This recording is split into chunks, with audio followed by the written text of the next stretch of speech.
I still remember the first time I saw her. She wasn't supposed to survive the night. When our unit stumbled into the ruins of the KRYH Citadel, the air still burned with the stench of plasma fire and scorched stone. Bodies lay scattered in the rubble, friend and foe alike, their final expressions twisted in rage or terror. But she was different. She was alive, though barely. Her body was a map of cruelty. Chains still clung to her wrists, the metal etched into her flesh as though it had grown there. Her skin, dark and cracked like obsidian, bled from wounds that should have ended her hours ago. Her breathing was shallow, ragged, each exhale more a hiss than a breath. Most of my squad looked at her once and turned away. To them, she was the enemy, another KRYH female too broken to fight, not worth the trouble of hauling back to camp. Some muttered we should just put a round in her head and save the mercy. But then her eyes opened, locking on mine. Even clouded with fever, they burned like embers fighting the wind. With surprising strength, her clawed hand shot up and gripped my wrist. It hurt, but I didn't pull away. She drew me close, her voice a rasp so faint I almost thought it was the wind. "Kill me, please." Not a command, not a threat, but a plea. The kind of words that weighed heavier than any wound. For a long moment, I froze. The war had hardened me, taught me to pull the trigger without hesitation. Yet staring into her eyes, I saw something stubborn, something clinging to life even as she begged for its end. And against every order, against every instinct, I whispered back, "No. Not tonight." I smuggled her into our forward outpost under the cover of night, wrapped in a tattered cloak so no one would see the marks of the KRYH on her skin. The others were too tired to question much. Another body half dead from the ruins didn't raise suspicion. But I knew if command ever discovered what I had done, I'd be court-martialed or worse. Still, something in me refused to let her die in the dirt. She didn't make it easy. The first time I tried to feed her, she spat the broth back in my face, hissing in her language. When I tried to clean her wounds, she clawed at me, snarling like a cornered animal. Every gesture of kindness was met with hostility. She wasn't just broken, she wanted to stay broken. But the days dragged on, and slowly, the fever began to fade. Her eyes grew clearer, though they stayed sharp, watchful, suspicious. One night, as the outpost creaked under the weight of wind and snow, she finally spoke to me in words I could understand. "You should not waste your time," she said. Her voice was low, but there was no venom this time. I set down the bowl in my hands. "Why not?" She hesitated, her gaze shifting to the scars on her arms, the ones burned deep by KRYH brands. When she finally looked at me, her expression was empty. "Because I am barren. They made sure of it. A female without life is nothing. No future. No worth. That is why I begged you for death." The word struck harder than any wound I had taken in battle. She wasn't afraid of dying, she was afraid of being nothing. And in that moment, I knew, I couldn't let her believe that lie. The war outside never slowed, but inside our outpost the world shrank down to quiet routines, mending gear, rationing food, keeping the heaters running against the bitter winds that howled across the ash fields. Snow fell so heavy it sealed us in, turning the ruins around us into ghostly shapes. For weeks, the only sounds were the hum of the generator, the occasional distant bombardment, and her quiet breathing from the bunk in the corner. At first, the others avoided her. To them, she was still the enemy, a reminder of the blood spilled by her people. They kept their distance, watched her with suspicion. I didn't blame them. But I stayed close. I tended her wounds when she let me, offered food until she finally stopped refusing, and spoke softly into the silence, even when she gave no answer. It was a slow change, almost invisible at first.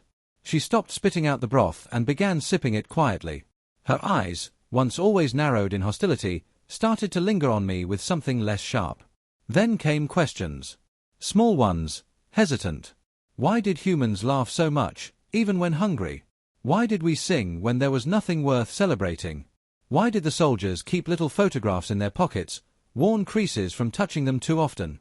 One evening, I showed her a photo of my sister's newborn, taken just before I left for war. She stared at it for a long time, her claw tracing the outline of the tiny child. "You value the small ones," she murmured, almost to herself. "Of course," I answered. "They're our future." Her hand trembled as she gave the photo back. "In my people's eyes, I am broken. To them, I have no future." I shook my head. "Then maybe you need new people." She said nothing. But for the first time, she didn't look away.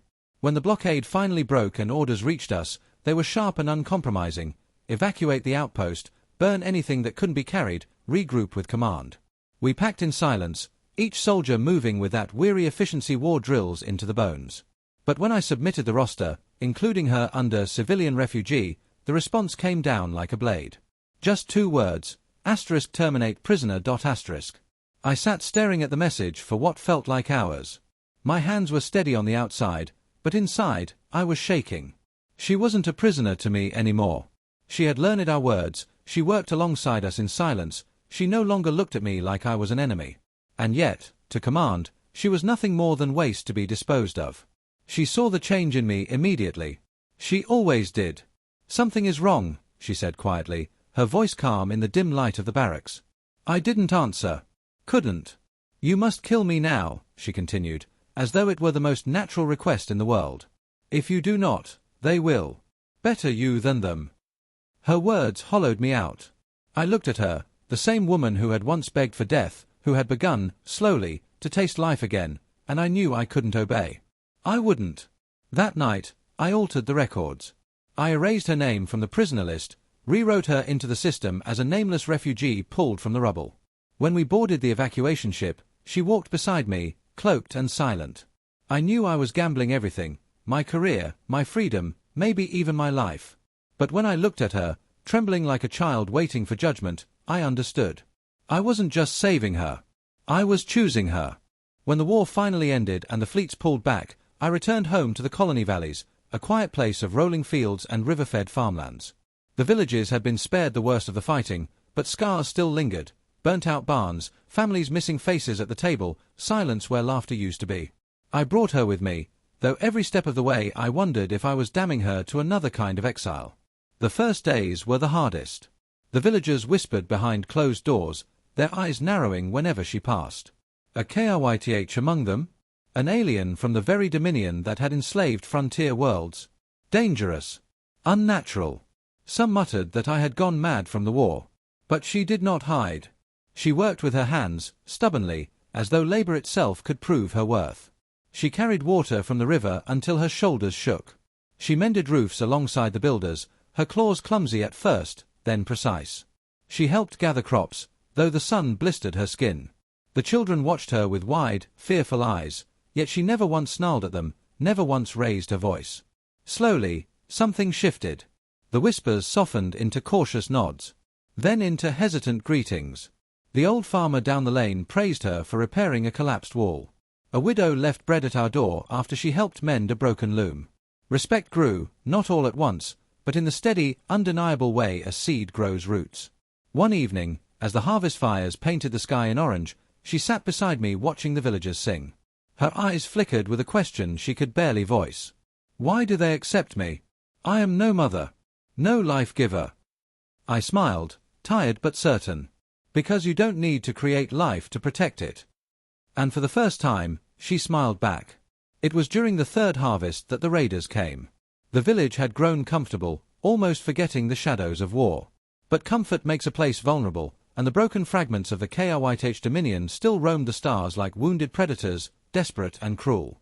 They descended under cover of night, their ships blotting out the moonlight, their torches flickering against the valley hills. The alarm bells rang, and every villager who could hold a weapon rushed to the square.